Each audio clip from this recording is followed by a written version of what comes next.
الحمد لله رب العالمين والصلاة والسلام على سيد الأنبياء والمرسلين وعلى آله وأصحابه أجمعين وعلى عباد الله الصالحين إلى يوم الدين. أما بعد، فقد قال الله تبارك وتعالى في تنزيله العزيز: أعوذ بالله من الشيطان الرجيم، بسم الله الرحمن الرحيم، كل نفس ذائقة الموت. وقال الله تبارك وتعالى في كلامه المجيد: كل من عليها فان ويبقى وجه ربك ذو الجلال والإكرام. وقال النبي صلى الله عليه وسلم: لا تقوم الساعة حتى يملك العرب رجل من أهل بيتي يواطي اسمي. رواه الترمذي عن عبد الله بن مسعود رضي الله تعالى عنهما. وقال النبي صلى الله عليه وسلم: المهدي مني أجل الجبهة أقنى الأنف يملأ الأرض قسطا وعدلا كما ملئت جورا وظلما يملك 7 سنين. رواه أبو داود عن أبي سعيد الخدري رضي الله تعالى عنه. وقال النبي صلى الله عليه وسلم: المهدي منا أهل البيت يصلحه الله في ليلة. رواه ابن ماجہ عن علی رضی اللہ تعالی عنہ. اللہ تبارک و تعالیٰ کا بے حد شکر و احسان ہے کہ اس رب العزت نے ہمیں اور آپ کو مغرب کی نماز جماعت کے ساتھ ادا کرنے کی توفیق عنایت فرمائی، اور نماز مغرب سے فارغ ہونے کے بعد کئی سالوں سے چلنے والے اس ہفتہ واری پروگرام میں شریک ہونے کی اور کتاب و سنت کی باتیں سننے اور سنانے کی توفیق عنایت فرمائی. دعا کیجئے کہ اللہ ہماری ان عبادتوں کو اور دیگر تمام عبادتوں کو اپنے فضل و کرم سے قبول فرما. کوتاہیوں، غلطیوں، لغزشوں، خواہ قصدن ہوں یا بھول کر کے ہوں، اے اللہ انہیں معاف فرما دے، اور ہمیں زندگی بھر صوم و صلات کا پابند بنا، پکا سچا مخلص مومن اور مسلمان بنا، امن و سکون کے ساتھ ہمیں زندگی گزارنے کی توفیق عنایت فرما. میرے محترم بھائیوں، ہمیں اللہ تبارک و تعالیٰ سے نیک کام کی توفیق کی دعا کرتے رہنی چاہیے. اللہ کی توفیق کے بغیر ہم اور آپ نیک کام نہیں کر سکتے. اللہ کے حکم کے بغیر درخت کا ایک پتا نہیں ہلتا، تو اللہ کی توفیق کے بغیر کوئی کام دنیا میں نہیں ہوتا ہے. گزشتہ ہفتہ مجھے درس کے لیے یہاں پر آنا تھا، اور قیامت کی بڑی 10 نشانیوں کے تعلق سے ہمیں درس دینا تھا، اور آنے کا پورا ارادہ تھا. اس کا اشتہار بنایا گیا، اس کی تشہیر کی گئی، لیکن اللہ تعالیٰ کی طرف سے توفیق نہیں ملی، میں یہاں پر آ نہیں سکا. گھر میں کچھ اس طرح کے معاملات پیش آ گئے، اور جسمانی طور پر میری صحت کچھ اس طرح خراب ہو گئی کہ عین موقع پر میں چاہتے ہوئے بھی نہیں آ سکا. میں اس بات کی معافی آپ حضرات سے چاہتا ہوں، مانگتا ہوں کہ میں نے قصداً نہیں، مجبوراً گزشتہ ہفتہ یہاں سے میں غیر حاضر رہا اور نہیں آ سکا. اور سوئے قسمت کہ آج بھی آنے کی پوزیشن میں نہ تھا نہ میں ہوں. اس وقت گھر میں کچھ اس طرح کی باتیں درپیش ہو گئی ہیں، باہر کے بہت سارے مہمان ہیں، ان کو چھوڑ کر کے میں آیا ہوں، یہ سوچتے ہوئے کہ اگر درس کو باضابطہ اگر نہ شروع کروں تو کم سے کم درس سے متعلق کچھ تمہیدی کلمات کہہ کر کے اللہ کا نام لے کر کے شروع کر دوں، اور انشاءاللہ آئندہ ہفتہ سے منظم طور پر تفصیل کے ساتھ قیامت کی بڑی بڑی 10 نشانیوں کا بیان ہوگا اور اس کا آغاز ہو جائے گا انشاءاللہ۔ تمہیدی طور پر آپ حضرات ذہن پر رکھیں اور ایک مسلمان ہونے کے ناطے اور درس میں شریک ہونے کی بنیاد پر، علماء کے بیانات جو ہم لوگ سنتے ہیں اس کی بنیاد پر ہم اور آپ یہ جانتے ہیں کہ ہم دنیا میں پیدا ہی ہوئے ہیں دنیا سے چلے جانے کے لیے اور مرنے کے لیے۔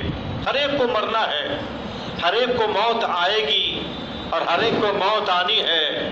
دنیا میں بڑے سے بڑے لوگ آئے، پیغمبران آئے، انبیاء کرام آئے، رسول آئے اور بڑے بڑے لوگ آئے، سب کو دنیا چھوٹی پڑی اور ہر ایک کو موت سے دوچار ہونا پڑا۔ ہمیں بھی ایک دن مرنا ہوگا۔ اللہ تبارک و تعالیٰ نے ارشاد فرمایا کل نفس ذائقۃ الموت، ہر نفس کو موت کا مزہ چکھنا ہے، ہر ایک کو مرنا ہے اور ہر ایک کو ایک نہ ایک دن دنیا چھوڑنی ہے اور اللہ تبارک و تعالیٰ کی طرف ہر ایک کو لوٹ کے جانا ہے۔ یہ بات ہمارے ذہن میں ہمیشہ رہنی چاہیے۔ کب کس کو موت آئے گی یہ کسی کو پتہ نہیں۔ جب ہمیں پتہ نہیں کہ ہماری موت کب آئے گی تو ہماری کوشش یہ ہونی چاہیے کہ ہر وقت ہم نیک عمل کریں، ہم اپنے آپ کو ایسی حالت میں رکھنے کی کوشش کریں، ہم اپنے آپ کو ایسے عمل میں مشغول رکھنے کی کوشش کریں کہ اگر ہماری موت ہو گئی تو ہمیں نجات مل سکے اور اللہ تبارک و تعالیٰ کے ہاں ہمیں کامیابی مل سکے۔ اس کی کوشش ہمیشہ ہونی چاہیے۔ ایک حدیث میں پیارے حبیب صلی اللہ علیہ وسلم نے ارشاد فرمایا کہ ہر نماز کو آخری نماز سمجھ کر کے انسان کو پڑھنا چاہیے۔ یہ سوچنا چاہیے کہ یہ جو میں نماز پڑھ رہا ہوں ظہر کی یا عصر کی یا مغرب کی یا عشاء کی یا فجر کی، یہ جو نماز پڑھ رہا ہوں میری زندگی کی آخری نماز ہے اور ہم اس طریقے سے اس نماز کو پڑھیں کہ یہ نماز ہمارے لیے نجات کا ذریعہ بنے اور اس نماز کے بنیاد پر اللہ تبارک و تعالی ہمیں جنت عطا کر دے اور جہنم سے ہم کو نجات مل جائے۔ میرے بھائیوں، دنیا کی تمام چیزیں فانی ہیں، ساری چیزیں فنا ہو جائیں گی۔ سورہ رحمان کے اندر اللہ تبارک و تعالیٰ نے ارشاد فرمایا کل من علیہا فان ویبقى وجہ ربک ذو الجلال والاکرام۔ کل من علیہا فان، دنیا کی تمام چیزیں فنا ہو جائیں گی۔ وَيَبْقَى وَجْهُ رَبِّكَ ذُو الْجَلَالِ وَالْإِكْرَامِ، صرف اللہ تبارک و تعالیٰ کی ذات باقی رہے گی، باقی تمام چیزیں ختم ہو جائیں گی۔ یہ جو موت ہے، موت، اس موت کو بھی موت آ جائے گی آخرت میں، اس کے بعد پھر کسی کو موت نہیں ہوگی۔ دنیا جو فنا ہوگی، دنیا فنا ہونے سے پہلے یہ ستارے ٹوٹ جائیں گے، یہ آسمان پھٹ جائیں گے اور اس وقت قیامت قائم ہوگی جہاں پر جزا اور حساب ہوگا، جہاں پر اللہ تبارک و تعالیٰ کی عدالت قائم ہوگی۔ سورج سر کے بالکل قریب آ چکا ہوگا اور اللہ تبارک و تعالیٰ کی عدالت میں حساب و کتاب ہوگا۔ اللہ تبارک و تعالیٰ کی عدالت میں اللہ کی ہر نعمتوں کے بارے میں سوال ہوگا۔ ثم لتسألن یومئذ عن النعیم، تم لوگ نعمتوں کے بارے میں قیامت کے روز ضرور بھی ضرور پوچھے جاؤ گے۔ تو قیامت قائم ہوگی میرے بھائیوں۔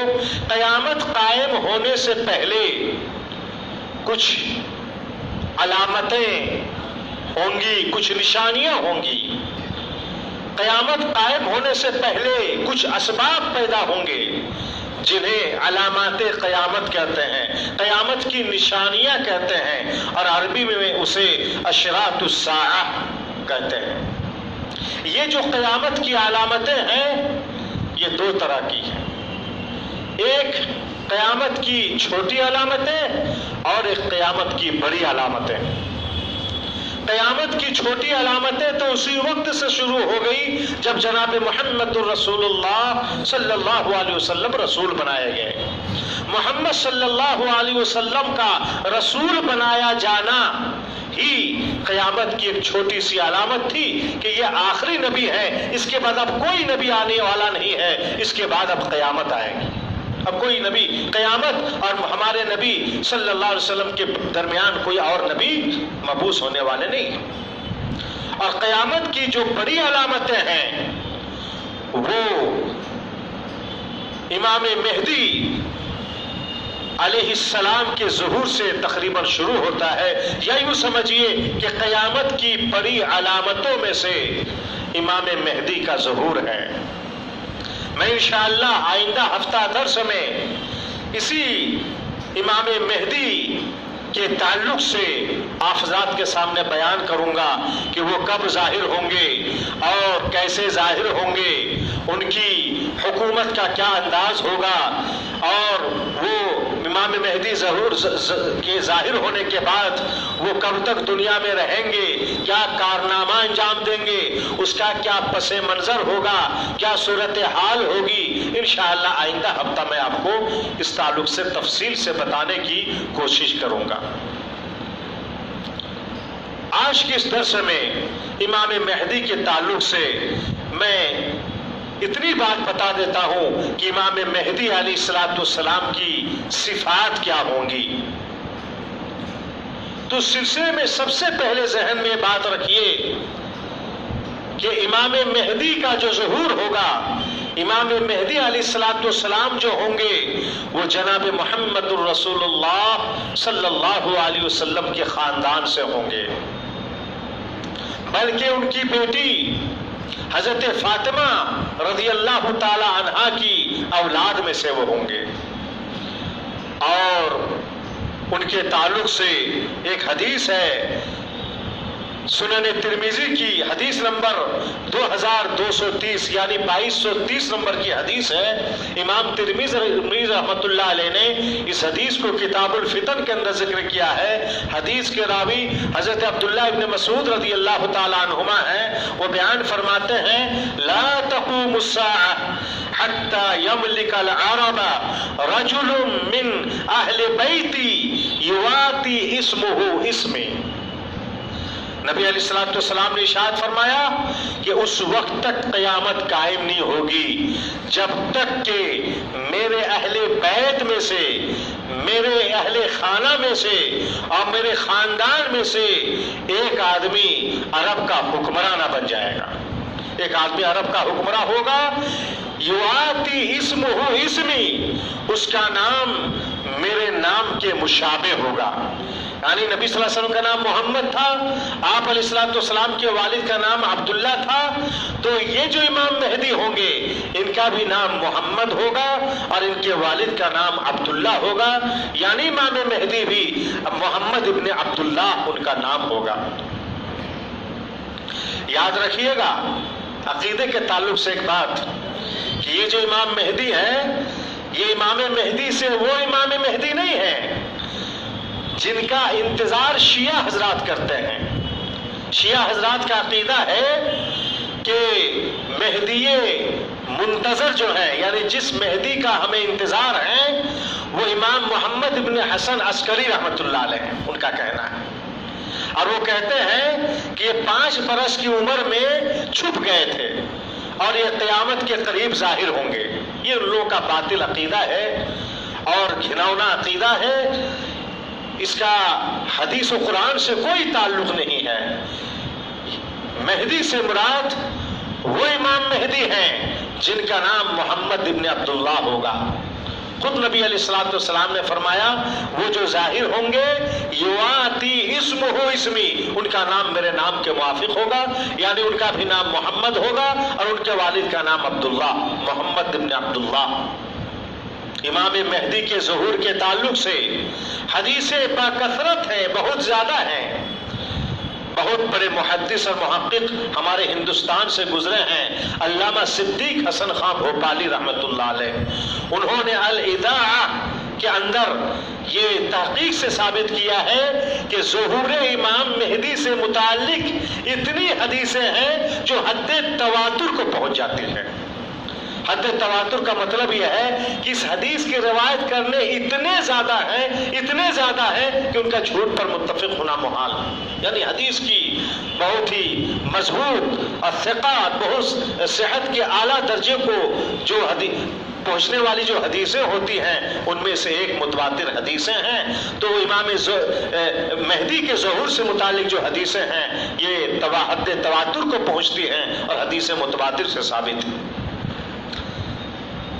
ایک حدیث امام مہدی ہی سے متعلق ہے جس کو امام ابو داؤد نے حدیث کو روایت کیا ہے، اور یہ 4284 نمبر کی حدیث ہے ابو داؤد کے اندر، اور کتاب المہدی کے اندر انہوں نے روایت کیا امام ابو داؤد نے، اور حدیث کے راوی حضرت ام سلمہ رضی اللہ تعالی عنہا ہیں۔ وہ بیان فرماتی ہیں کہ پیارے حبیب صلی اللہ علیہ وسلم نے ارشاد فرمایا، المہدی من عترتی من ولد فاطمہ، مہدی علیہ السلام جو ہوں گے وہ میرے خاندان سے ہوں گے اور حضرت فاطمہ رضی اللہ تعالی عنہا کی اولاد سے ہوں گے۔ اسی طریقے سے اور ایک حدیث ہے، حدیث کے راوی حضرت ابو سعید خدری رضی اللہ تعالیٰ عنہ ہیں، اور حدیث کو امام ابو داؤد رحمۃ اللہ علیہ نے روایت کیا ہے، حدیث نمبر 4685 ہے۔ اس حدیث میں آپ علیہ الصلوۃ والسلام نے ارشاد فرمایا کہ المہدی منی اجل الجبہتی اقنى العنف يملأ الارض قسطا وعدلا كما ملئت جورا وظلما يملك 7 سنين۔ یہ امام مہدی کے کچھ اوصاف اس حدیث کے اندر بیان کیے گئے ہیں کہ وہ ان کی شکل و صورت کیا ہوگی، کچھ اس کے اندر اس کا اشارہ ہے۔ نبی علیہ الصلوۃ والسلام نے فرمایا کہ المہدی منی، یہ جو مہدی ہوں گے یہ میری اولاد میں سے ہوں گے، میرے خاندان میں سے ہوں گے۔ اجل الجبہہ، ان کی پیشانی چوڑی ہوگی، چوڑی پیشانی والے ہوں گے۔ اقنى العنف، باریک اور لمبی ناک والے ہوں گے، ان کی ناک جو ہے باریک ہوگی اور لمبی ہوگی تھوڑی سی، اور پیشانی چوڑی ہوگی۔ یملأ الارض قسطا وعدلا کما ملئت جورا وظلما، حضرت مہدی علیہ السلام زمین کو عدل و انصاف سے ویسے ہی بھر دیں گے جیسے کہ زمین ظلم و ستم سے بالکل بھری پڑی تھی۔ حضرت مہدی علیہ السلام کے آنے سے پہلے دنیا کے اندر بہت زیادہ ظلم و زیادتی ہوگی، انصاف بالکل ختم ہو چکا ہوگا، عدل و انصاف کے لیے لوگ ترس رہے ہوں گے، ظلم و ستم ہو رہا ہوگا، ہر بڑا چھوٹے کو ستا رہا ہوگا، ہر طاقتور کمزور کو ستا رہا ہوگا، مظلومین کی تعداد بہت زیادہ ہوگی، اور جبر و ظلم اور ظلم و ستم کچھ زیادہ ہی ہونے لگے گا۔ اس وقت حضرت مہدی علیہ السلام کا ظہور ہوگا، اور یہ جو ہے پوری دنیا سے ظلم و ستم کو ختم کر دیں گے اور دنیا کو عدل و انصاف سے بالکل بھر دیں گے۔ یملک 7 سنین، 7 سال تک یہ دنیا میں حکومت کریں گے۔ یہ جو امام مہدی کے اندر جو یہ صلاحیت اور قابلیت پیدا ہوگی کہ دنیا سے وہ ظلم و ستم کو ختم کر کے دنیا کو عدل و انصاف سے بھر دیں گے، یہ صلاحیت، یہ طاقت و قوت اللہ تبارک و تعالیٰ کی طرف سے اچانک ایک رات میں ملے گی۔ ایک رات میں اللہ تعالیٰ طاقت و قوت اور یہ صلاحیت و قابلیت حضرت مہدی علیہ السلام کو دے دے گا کہ اس کی بنیاد پر وہ اللہ تعالیٰ کے فضل و کرم سے دنیا سے ظلم و زیادتی کو ختم کر کے عدل و انصاف قائم کریں گے اور عدل و انصاف سے دنیا کو بھر دیں گے۔ حدیث ہے، اس حدیث کو امام ابن ماجہ نے روایت کیا ہے، حدیث نمبر 4042 85، حدیث نمبر 4085 ہے، اور حدیث کے راوی حضرت علی رضی اللہ تعالیٰ عنہ ہیں۔ وہ بیان فرماتے ہیں کہ نبی علیہ الصلوۃ والسلام نے ارشاد فرمایا المہدی منا، حضرت مہدی جو ہے میرے اہل بیت میں سے ہوں گے۔ المہدی منا اہل البیت، حضرت مہدی ہمارے اہل بیت میں سے ہوں گے۔ یصلحہ اللہ فی لیلہ، اللہ تبارک و تعالی ایک ہی رات میں ان کو اصلاح فرما دے گا، ایسی اصلاح فرما دے گا، ایسی صلاحیت و قابلیت اللہ تعالیٰ ان کو عطا کر دے گا، اتنی قوت و توانائی اللہ تعالیٰ ان کو عطا کر دے گا کہ دنیا سے ظلم و ستم کو ختم کر دیں گے اور عدل و انصاف قائم کریں گے۔ ایک انصاف کا ماحول قائم ہوگا، عدل کی فضا قائم ہوگی اور ظلم و ستم کا خاتمہ ہوگا۔ دراصل انشاءاللہ میں نے بتایا آپ کو کہ یہ جو امام مہدی ہیں ان کے تعلق سے تفصیل سے آئندہ ہفتہ میں آپ کو بتاؤں گا، تھوڑا سا اشارہ کرنا مقصد تھا، تمہیدی کلمات آپ کو بتانے مقصد سے۔ یہ جو امام مہدی کا جو ظہور ہوگا وہ کب ظہور ہوگا؟ اس طریقے سے ظہور ہوگا کہ ایک لشکر بیت اللہ پر چڑھائی کرے گا، ایک لشکر جو ہے بیت اللہ پر حملہ کرنے کے لیے آئے گا۔ وہ لوگ اس لیے آئیں گے کہ ان کو پتا چلے گا کہ ایک نیک آدمی بیت اللہ میں پناہ لے رکھا ہے، اور ظلم و ستم کا دور ہوگا، نیک آدمی کو وہ لوگ دیکھ نہیں پائیں گے۔ اس نیک آدمی کو ختم کرنے کے لیے، اس نیک آدمی پر حملہ کرنے کے لیے ایک لشکر جو ہے نا چل پڑے گا، بیت اللہ کی طرف آئے گا، مکہ کی طرف آئے گا۔ جب یہ لوگ مقام پیدا میں پہنچیں گے اور کھلی ہوئی بالکل زمین ہوگی، جب وہاں پر وہ لوگ پہنچیں گے اور لشکر کی ایک بڑی تعداد ہوگی، حملہ کرنے والوں کی بڑی تعداد ہوگی، جب وہ لوگ کھلی زمین پر مقام پیدا میں پہنچیں گے تو زمین کا درمیانی حصہ دھنس جائے گا۔ جب زمین کا درمیانی حصہ دھنسے گا تو لشکر کے آدھے سے جو اگلے حصے لوگ ہوں گے وہ لوگ دھنس جائیں گے، پھر پیچھے والے ان کو بلائیں گے تو وہ لوگ بھی دھنس جائیں گے۔ کسی طریقے سے ایک آدمی بھاگ کر کے اس میں سے بچ جائے گا، جب اور وہ جو آدمی بچ جائے گا تو باقی لوگوں کو بتا دے گا کہ ایسا اور ایسا ہوا، تو سارے لوگ سمجھ جائیں گے کہ بیت اللہ میں جو نیک آدمی چھپا ہوا ہے وہی امام مہدی ہے، اس لیے کہ کچھ علامتوں سے وہ لوگ سمجھ جائیں گے کہ وہی ہے۔ سب بیت اللہ آئیں گے اور امام مہدی علیہ الصلوۃ والسلام کے ہاتھوں میں سب بیعت کریں گے، اور جب ان کو بیعت کریں گے وہ لوگوں کا، مسلمانوں کا خلیفہ وہ ہوگا، اور پوری دنیا میں یہ جو ہے حالات کا مقابلہ کریں گے، ظلم و ستم کا خاتمہ کریں گے، عدل و انصاف قائم کریں گے، پوری دنیا سے ظلم ختم ہو جائے گا، انصاف کا دورہ ہوگا، عدل کا دورہ ہوگا۔ انشاءاللہ تفصیل سے باتیں آپ حضرات کے سامنے آئندہ ہفتہ ہوگی۔ میرے بھائیوں دیکھیے، امام مہدی علیہ الصلوۃ والسلام کی ایک صفت یہ بیان کی گئی کہ وہ انصاف والے ہوں گے، عادل ہوں گے، اور انصاف سے دنیا کو بھر دیں گے، ظلم و ستم کا خاتمہ کر دیں گے۔ یہیں سے ایک مسئلہ یہ ہمیں معلوم ہوتا ہے کہ ایک اچھے آدمی ہونے کی پہچان یہ ہے کہ وہ انصاف کرے گا۔ انصاف کرنا اچھے آدمی کی صفت ہے، عدل و انصاف سے کام لینا ایک اچھے آدمی کی صفت ہے۔ ہم اور آپ کو چاہیے کہ جب کوئی معاملہ ہمارے سامنے آ جائے تو ہمیں اس موقع پر انصاف سے کام لینا چاہیے۔ تقوی یہی ہے، اعدلوا واقرب للتقوی، انصاف کرو، یہ عدل و انصاف یہ تقوی کے قریب ہے، یہ تقوی ہے، تقوی کا عین تقاضا ہے کہ آدمی انصاف کرے۔ آج گھر میں اگر ہماری اولاد ہے تو ہمیں اولاد کے درمیان انصاف کرنا چاہیے، گھر میں اگر ہمارے والدین ہیں، بیوی بچے ہیں، تو ہمیں انصاف سے کام لینا چاہیے۔ ہم اگر کہیں کے مدرس ہیں تو اپنے تلامذہ کے درمیان انصاف کرنا چاہیے۔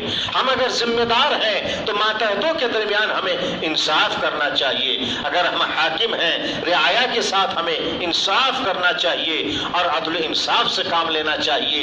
اگر عدل انصاف سے ہم کام نہیں لیں گے تو یہ ظلم ہوگا، اور ظلم بہت خطرناک گناہ ہے۔ کسی کے اندر اگر ظلم ہوگا اسے جنت میں جگہ نہیں ملے گی۔ اللہ کا اعلان ہے ان اللہ لا يحب الظالمین، اللہ تعالیٰ ظالموں کو پسند نہیں کرتا ہے، عالموں کو ظالموں سے اللہ نفرت کرتا ہے۔ ظلم اللہ کو پسند نہیں ہے۔ اللہ کی سرزمین پر اللہ کے بندے پر کوئی ظلم کرے اللہ اس کو پسند نہیں کرتا ہے۔ وہ واقعہ حدیث میں بیان کر دے، وہ واقعات آپ کے سامنے گزر چکے ہیں کہ ایک زانیہ اور بدکار خاتون نے ایک پیاسے کتے کو دیکھا، اس نے ان کو پانی پلایا جو انصاف کا تقاضا تھا، تو اللہ تعالیٰ اس کو جنت میں جگہ دے دیا۔ ایک خاتون نے ایک بلی کو بند کر کے رکھ دیا، اس کو نہ تو چھوڑا کہ وہ کھا پی کر کے زندہ رہے، نہ کھانے پینے کے لیے دیا، بلی مر گئی، اس نے ظلم کیا بلی پر، اللہ تعالیٰ نے اسے دوزخ میں جگہ دیا، جہنم میں جگہ دیا۔ تو انصاف، انسان تو انسان، جانوروں کے ساتھ بھی ہمیں انصاف کرنا چاہیے اور انصاف سے کام لینا چاہیے۔ ہمیں اس سلسلے میں بہت زیادہ توجہ دینی چاہیے میرے بھائیوں۔ اور ایک بات ذہن میں ہمیشہ رہنی چاہیے کہ ہمیں ایک دن مرنا ہوگا، یہ دنیا ہمیں چھوڑنی ہوگی۔ جب ہم مریں گے غسل جنازہ دیا جائے گا، لوگ روئیں گے، نماز جنازہ ادا کی جائے گی، اور قبر کے اندھیری کوٹری میں ہمیں دفن کر کے حوالہ قبر کر کے، قبر کے حوالے کر کے سب لوگ چلے آئیں گے۔ وہاں پر ہم ہوں گے تنہا اور ہمارے ساتھ ہمارے اعمال ہوں گے۔ اعمال اگر انصاف والا ہے ہم کامیاب ہیں، اعمال اگر ظلم والا ہے ہم ناکام ہیں، وہاں پر کوئی نہیں بچائے گا۔ اللہ تبارک و تعالیٰ کے ساتھ بھی ہمیں انصاف سے کام لینا ہے۔ انصاف یہ ہے کہ ہم اللہ کے حکم کے مطابق زندگی گزاریں، پانچوں وقت کی نماز کی پابندی کریں، ہم گناہوں سے بچیں، زیادہ سے زیادہ اللہ کی عبادت کریں۔ ہمیں ہر معاملے میں انصاف سے کام لینا چاہیے، اور انصاف کا جو تقاضا ہے اسی کے مطابق ہمیں قدم بڑھانا چاہیے، اپنا مزاج بنانا چاہیے، اپنا ذہن بنانا چاہیے۔ میرے بھائیوں، کوئی ہمارا کام نہیں آئے گا قبر کی اندھیری کوٹری میں۔ اللہ اکبر، سوال ہوگا تمہارا رب کون ہے، تمہارا رسول کون ہے، تمہارا دین کیا ہے؟ کیا جواب دیں گے؟ ہم فلاں امام کے ماننے والے تھے، وہ ہمارا مذہب ہے، ہم فلاں کے مقلد تھے، وہ ہمارا مذہب ہے؟ نہیں، ہمارا دین اسلام ہے، اور اسلام نبی علیہ السلام ہی پر اسلام مکمل ہو چکا تھا۔ اتنے ہی اسلام ہے جتنا نبی نے ہمیں وحی الہی کے ذریعے سے بتایا، جو قرآن اور حدیث کی شکل میں موجود ہے، اتنی ہی ہمارا اسلام۔ تمہارا نبی کون ہے؟ تم کس کے مطابق اللہ کی عبادت کرتے تھے؟ کیا جواب دیں گے؟ فلاں امام کے بتائے ہوئے طریقے کے مطابق؟ نہیں، ہمارا جواب ہوگا کہ ہمارا رسول محمد صلی اللہ علیہ وسلم تھے۔ یہ جواب ہم کب دے پائیں گے؟ جب ہم کتاب و سنت پر، عین اسلام پر عمل کریں گے اور جناب محمد الرسول اللہ صلی اللہ علیہ وسلم کے بتائے ہوئے طریقے کے مطابق زندگی گزاریں گے تب۔ میرے بھائیوں، ہمیں یہ بات سوچتے ہوئے اپنی زندگی کے اندر سدھار لانا چاہیے، اسلامی انقلاب لانا چاہیے، اپنے آپ کو اللہ کے حکم کے لیے جو ہے اپنے آپ کو بالکل جھکا دینا چاہیے، اور احکام الہی کے مطابق اپنی زندگی کو ڈھالنا چاہیے۔ ہم انشاءاللہ دنیا میں بھی کامیاب رہیں گے، ہماری آخرت بھی کامیاب ہوگی، اور ہم انشاءاللہ خوش و خرم زندگی گزاریں گے، امن و شانتی کی زندگی ہوگی۔ اللہ تبارک و تعالیٰ سے دعا ہے، اللہ ہم تمام مسلمانوں کو کہنے سننے سے زیادہ اس پر عمل کرنے کی توفیق عنایت فرما۔ اے اللہ ہمارے گناہوں کو معاف فرما، ہمارے نیک اعمال کو قبول فرما۔ اے اللہ ہمیں نیک اعمال کرنے کی توفیق عنایت فرما۔ اے اللہ ہم گنہگار ہیں، ہم سے گناہوں کا بے حساب سے دور ہوتا ہے، لیکن اس سے بڑا تو غفار ہے، ہمارے گناہوں کی مغفرت فرما۔ اے اللہ تو رزاق ہے، بے روزگار مسلمانوں کو روزگاری عنایت فرما، برسر روزگار مسلمانوں کی روزگاری میں کامیابی اور برکت عنایت فرما۔ اے اللہ بگڑے ہوئے حالات کے اندر سدھار پیدا فرما۔ پروردگار عالم، ہم چاہتے ہوئے بھی بہت نیک کام نہیں کر پاتے ہیں، ہمیں زیادہ سے زیادہ نیک کام کرنے کی توفیق عنایت فرما۔ اعلاء کلمت اللہ کے لیے، دین کی سربلندی کے لیے ہم کام کر سکیں، اس کے لیے قربانیاں دے سکیں، ہمیں اس کی توفیق عنایت فرما۔ اے اللہ اسلام اور مسلمانوں کی حفاظت فرما، عالم اسلام کی حفاظت فرما، ہمارے ملک ہندوستان کی حفاظت فرما، مساجد و مدارس اور اسلام کے مقدس مقامات کی حفاظت فرما۔